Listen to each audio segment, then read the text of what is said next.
Hey everybody, this is TotalGamerJunkie. I want to welcome you all back to my channel. So in this video, I'm going to be going over another 5 games that I simply cannot play again after playing them for the first time. Let me know whether or not you agree or disagree with me, and give me your reasons as to why in the comments below. That's if you want to. So anyways, let's get started on this list. Now the first one on this list is called A Plague Tale: Innocence, and this is not a bad game. This is really, in my opinion, a very good game. I really enjoyed the narrative, the characters, the story. It's so good. So it's set during 1349. I was about to say 1949. So it's set during 1349, and there's this plague of rats that is ravaging the Kingdom of France. And you play as a 15-year-old girl named Amicia, and you have to take care of her young brother Hugo when they're being pursued by a group of soldiers called the Inquisition. But they're not after Amicia, they're after Hugo, because the Pope wants Hugo and wants to use his blood so that he can control rats and take over the world or something like that. I haven't played it in a while since I finished it, because it was that one time it's like, okay, I can't play this again. But it really is a good game, and I'm actually willing to make an exception to this rule. I'm willing to play it again, but change the language to French, because since the game is set in France, it makes sense for me to play. If I was going to play it again, I could get like a new sense of feeling to the game if the language was in French, you know, just get with the time setting, because this is one of those few games where it's like I'm willing to change the language setting to get a different feel for the game. That may seem weird to you, but it's not to me. It's like with some Japanese RPGs, I'm willing to change the language to Japanese after I finish the game in English. You know, that's if they have that option. Alright, now we got a positive one out of the way, let's move on to a negative. Now, the next game on my list is Dragon Age Inquisition. Now, I love Dragon Age. In fact, I've gone back and played the first Dragon Age Origins again and again and again, because it's one of those games that are so good that I'm willing to replay it again and again and again. So, I know it's like, okay, but I just said I was only going to play Plague Tale once because I can't capture that same feeling of amazement, but I don't know, I'm a complicated person. But anyways, the reason I can't play Inquisition is because the main campaign is too short. Because the game focuses more on side quests and leveling up and getting power to unlock certain quests for the story mission, I mean. So you've got to be like a level 12, level 15 to progress.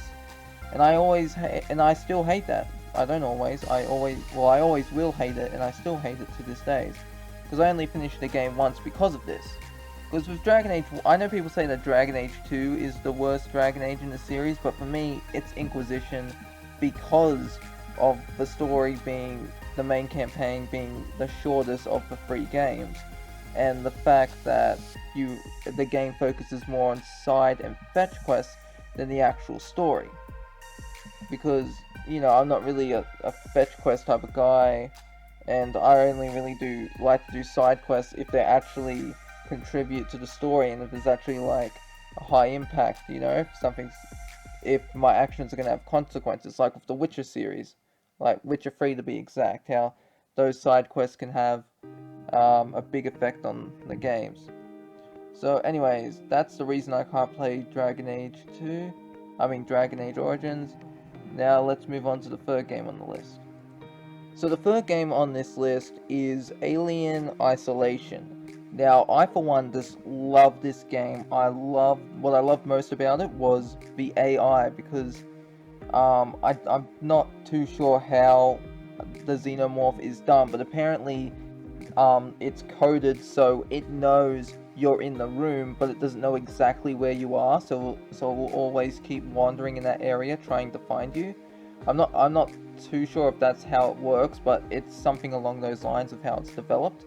And not to mention the story was very well done. It wasn't just some, okay, the Alien franchise is so good, we're gonna cash in on it and just make a stupid, pointless game like Aliens vs. Alien Colonel Marines, which I thought Alien Colonel Marines was alright, like nothing to showboat, you know, to really get excited about, but it was decent. It had some good parts of it. So yeah, the story is great. The xenomorph is done exceptionally well. Well, there are other xenomorphs, but you know what I mean. And yeah, it's because the reason I can't play it is it's too scary. It freaks me right the fuck out. I'm just those jump scares. I remember one time I was playing one of these AI robots. It got me, and so I'm playing as Amanda. I think that's the daughter's name, Amanda Ripley, and I'm hitting the android with the wrench. And then after it pushes me back, there's an alien waiting in the vent. So when he pushes me back, the alien just drops down and gets me and pulls me up. And it's like, okay, so I guess we're tag teaming now. The enemy of my enemy is my friend? What is this bullshit? But I do recommend, if you do love the Alien movies, I recommend you, and the comics as well, I recommend you play the game. It's really enjoyable. Unless you have a heart condition, then otherwise, just be careful if you're playing it. So the fourth game on this list is Star Wars The Force Unleashed 2. And the reason is because I felt that The Force Unleashed didn't need a sequel. Now, the sequel isn't really as good. It's short, and the way I feel when I played it, it felt more like an expansion, you know, like an add-on, like with the Witcher series, with the Blood and Wine DLC. But it was still fun to play, but it didn't really interest me because the way The Force Unleashed 1 ended, it really was like, okay, yes, this is the end of Starkiller's story. I thought the way with the canon ending is obviously the good ending where he dies. I thought that ending was really, okay, yes, this is a good ending for Starkiller.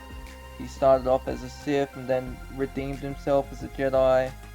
And the fact that they brought him back as a clone in the second game, I was like, oh, I'm not really a fan of it. But you know, it's Force Unleashed 2 was decent. I enjoyed fighting Vader again, and especially that giant, not Rancor monster, whatever it was. That was fun. But yeah, anyways, the reason I can't play number 2 is because I believe that Starkiller's story ended with number 1, and that was a good ending, and it doesn't need any more sequels. Well, it's not like it's going to get any more sequels ever since Disney bought the rights to Star Wars, but you know what I mean. Now, the last one on this list is The Last of Us 2. Now, I have played this a few times because I was getting all those walkthroughs and seeing what the other endings were when episode 5 came out, but after that I stopped playing the game. And the reason was because I wasn't really that interested in Life is Strange 2, because Life is Strange 1 had Max and Chloe and I just loved them as characters, and it was disappointing when Life is Strange 2 was announced that we weren't going to play as them. But I did enjoy seeing them in the photograph in episode 5, as well as David talking to Chloe on the phone, even though we can't hear her talking. It was a nice little cameo, you know. But I guess it's not just because Max and Chloe aren't in Life is Strange 2. The reason is with Life is Strange 2, because Sean and Daniel are always on the move, you're always meeting new people, and so it's really hard for me to form an attachment to these characters. Like with Life is Strange 1, you had characters, like minor characters like Stella and Juliet, Daniel, Evan. While these characters were minor, I found myself, even Alyssa, I found myself forming attachments between these characters.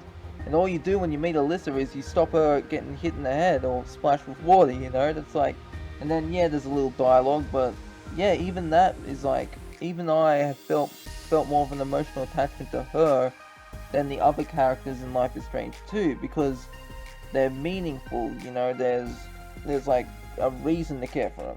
Now, Cassidy and Finn are pretty cool. I enjoyed those characters, but really aside from them, there weren't really other characters that I enjoyed interacting with in the game. I didn't really form an emotional bond per se. Like, I didn't even really form an emotional bond with Finn or Cassidy. I thought they were good characters, but I was like, but nothing to get emotionally invested in, if that makes sense. So anyways, that's the end of this video. I hope you all enjoyed it, and let me know what you think of my thoughts in the comments below. This is TotalGamerJunkie, signing off.